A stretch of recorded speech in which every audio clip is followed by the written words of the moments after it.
steps. And the rule of 4 has 4 steps. Step 1 is, and I teach people, never, never, never. Clara, did I say never? Yes, you said never. Yes. Never publish a QR code naked and alone. I'll define that in a minute, which is what Walmart is doing. In other words, I have over 14,000 pieces of data to prove you will lose between 20 and 70% of your target market if you do that. So don't do that. Make sense? I think I know what you mean. You mean put some kind of a text or some kind of a picture or something or video here or something like that right next to the QR code. Bingo. You got it right. So Okay. My wife walking around with her flip phone, right? She doesn't have a scanner capability. It's not a smartphone. She's non-techie. She doesn't want a scanning app. She doesn't want to learn it. She doesn't want to have anything to do with call to action symbols. But she sure wants to make $150 a year. That she wants to do. And because that smartphone is using cellular technology and not Wi-Fi, she doesn't have to be at a Starbucks anymore. Right? She doesn't know how the technology works. But even she recognizes http:// as a web URL, and she knows that if she's always connected to the internet, that she can type in that universal resource locator. She can type in that web address, which is mecats.com, and she can get to where she wants to go. Doesn't that make sense? That makes sense. So that's the main difference between my call to action symbol and what everybody else is doing. I never, never, never publish a QR code naked and alone. It's always got a URL with it. Okay. Okay. Number 2, the reason I can document that Walmart is losing 20% of their potential market is the way they generate the symbols. Remember, I told you it has up to 2,048 characters in it. And the more information you put in it, the smaller the squares get in that square. And if they're really dense, a lot of little tiny squares, guess what? Tablets, which is 20% of the mobile market today, tablets cannot scan it because tablets, even the top of the line that I have, Samsung Galaxy Tab, do not have autofocus cameras like phones do. And the way that Walmart is producing their QR code, and it is a QR code, it's not a call to action symbol, 20% of people walking around with tablets can't participate in the program because they can't scan it. However, everyone, 99.99% of the people would be able to type in a URL and still participate. So it'd be like your audience. You say, this group over here, you can listen to my music, but that group, no, 20% of you can't listen to my music. I mean, crazy. Why would you ever do that? Make sense? Makes sense. All right, so that's step number 1. Step number 2, the vast majority of people bring them to their website. And as good as yours is, it really is good, you don't want to bring them to mecats.com because that site was designed to be viewed on a PC or sitting in front of a screen. Remember, people are walking around with a 4-inch screen. If you bring them to that website, they're going to be gone in under 4 seconds. It's the fact of life today. 80% of the people never sit in front of a computer screen. It's all their smartphone. So you got to keep up with where technology is. I'm not even talking about where it's going to be. I'm talking about where it's been for the last 5 years and so forth. And therefore, people don't want to be sold, which is what most websites do, let's be honest, right? They want to get a value. They want to know how to get somewhere. How do they get a coupon? How do I figure this out? Let me listen to your music. Let me see your video, right? That's what they want. And if you get them what they want, it's called engagement. You're going to keep them there on that website. So really professional people can take in, I may be wrong about your website. Your developer may have already designed it to be mobile responsive. That is technical term. Okay, so then you're state of the art. But most of my little companies, they don't have the ability and the money to have it be mobile responsive. And what mobile responsive is the same URL. It's just the browser says, Are you a phone or are you the PC screen? If you're a screen, I'm going to present this picture. If you're a phone, I'm going to present this picture. So I compliment you, and it doesn't surprise me with your level of professionalism. But that's expensive, and the vast majority of people aren't doing it. So that's one way. It's called mobile responsive, and it's terrific, and it's the same web address. What I do is a totally different technology, and the technical term is mobile optimized. Now, mobile optimized is you'd start with the meatcats.com and you keep it the way it is, and then you'd throw out the kitchen sink and you'd say, I'm not going to use that site. I'm not going to use that content. I'm going to build a message for my audience that's mobile, and I'm going to speak to mobile, 80% of the people today, with their mobile phones, and I'm going to speak to them in the language and in the way they want to be talked to, and that's mobile optimized. And there you build a mobile website from the ground up. It typically has a different URL. It typically houses video because they're not going to read. It typically is not selling much. It's educating. It typically has a one-button press to make a call because they're mobile. They want to contact you. How do they want to contact you? They want to call. They don't want to send an email. And then it typically has mapping capability. So if you're a retailer, one button press, Google Maps pops up, the GPS takes you right to their front door. So it's very, very slimmed down functionality, but it is the most important functionality for that audience where they are. Does that make sense? It makes sense, except for the part about the 80% of people are using their smartphones rather than using a computer. Where did that number come from? Well, again, I try not to get too technical, and I can lead you to page after page after page and resource after resource after resource of all the heavy-duty documentation. I'd be glad to share that when you post this up. We'll do it down in the description area so people can follow the links and see the original reports. Forget about this fat guy from Arizona's word, right? Right. And one of the best places that I bring people is the International Society for Technology and Education. Okay. They do an annual report, so that's one. Okay, cool. Google itself, I mean, just Google mobile marketing. It's just page after page after page. I mean, I had 6,500 emails when you and I were talking. So I get a lot of email from people in the mobile marketing arena because just like you, keeping up with music, I keep up with this stuff. Mm-hmm. Okay, and it's huge. Okay. Just like video, I forget the number, but video in terms of the amount of bandwidth, I think it's in excess of 70% of all the traffic on the internet. I mean, huge numbers, huge. So this is not new to anybody who's in the marketing arena today. Okay. Just like Facebook, I get a lot of my friends who are very professional people. Well, this PR guy I told you in New York that sat down with Brian Monahan, he said, I hate Facebook. I said, well, you may hate Facebook. That's fine. However, your entire audience is on Facebook. Okay, I forgot the statistic. It's something like 60+% of people in a certain age group, before their feet hit the ground, they're checking their Facebook account. Unbelievable. And I can show you video after video or watch my kids and it'll sort of prove that. So mobile marketing, video, Facebook, social media, that's where the world is today. I mean, talk to any Yellow Page salesman or, God forbid, the guy who sold pagers. Yeah.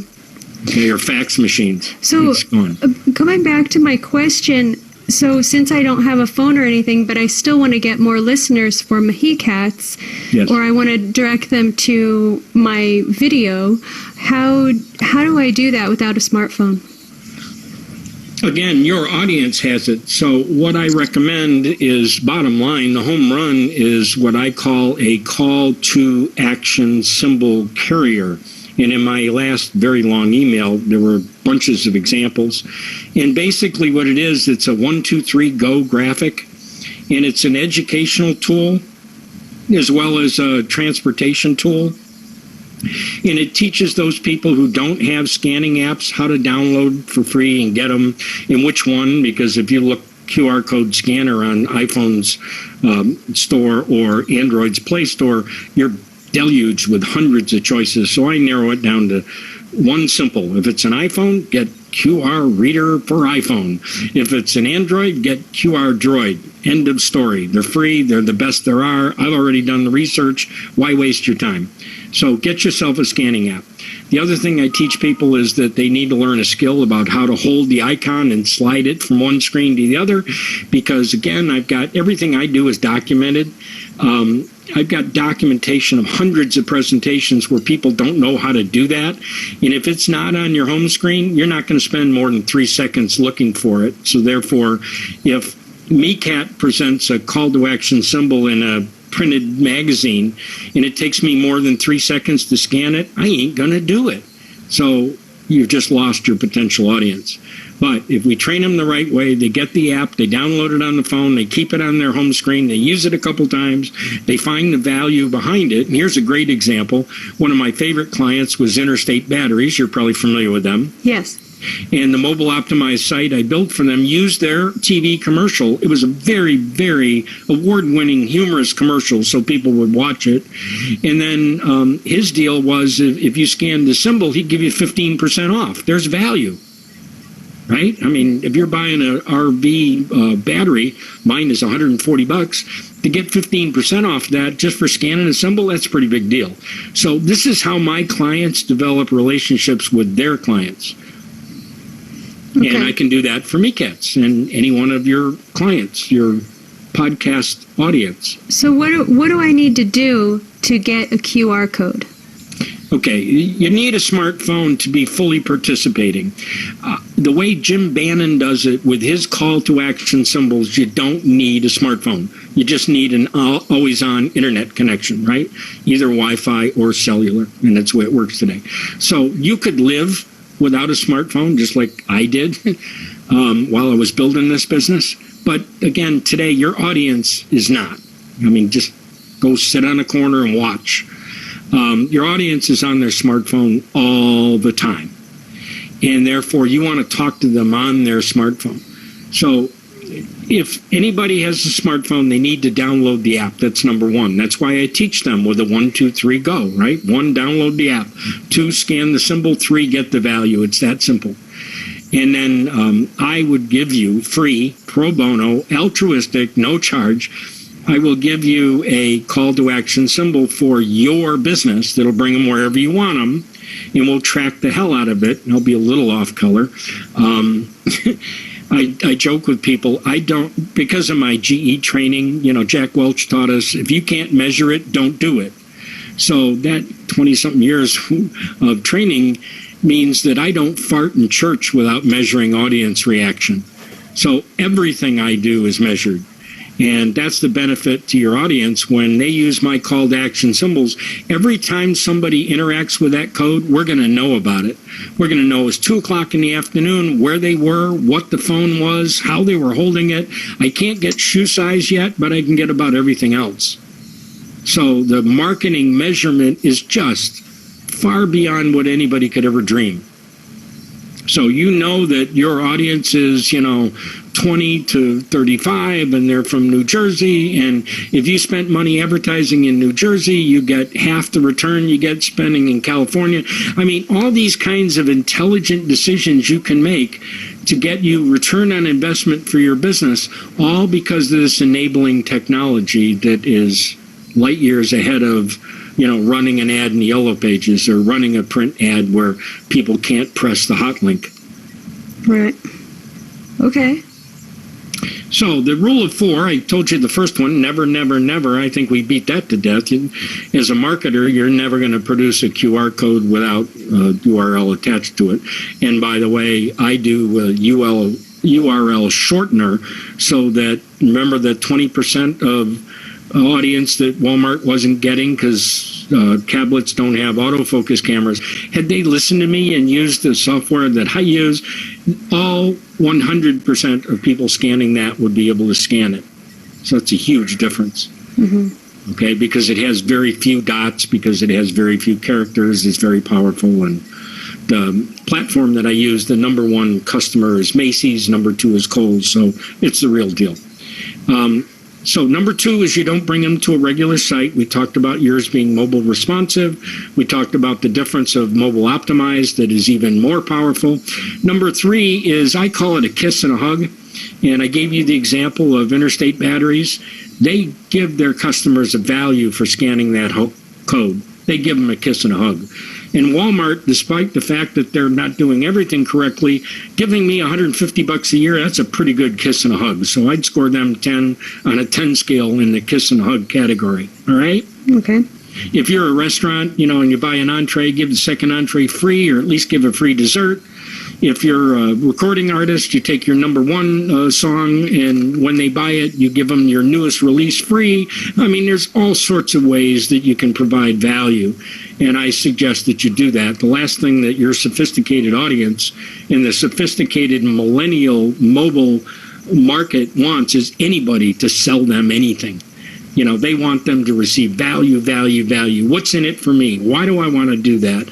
What do I get out of this? And that's what you want to make sure is part of every single QR code campaign, call to action symbol campaign. And then number 4, and this is a little prejudice, but I can prove to you that people are not going to read on a 4-inch screen. They're not going to do the pinch and squeeze, the skills that it takes to operate an iPhone or an Android. They're not going to do that. They're going to be gone. They're not going to fill out forms. They're not going to do that. But what they will do is they'll read a graphic. Okay, they'll watch a video.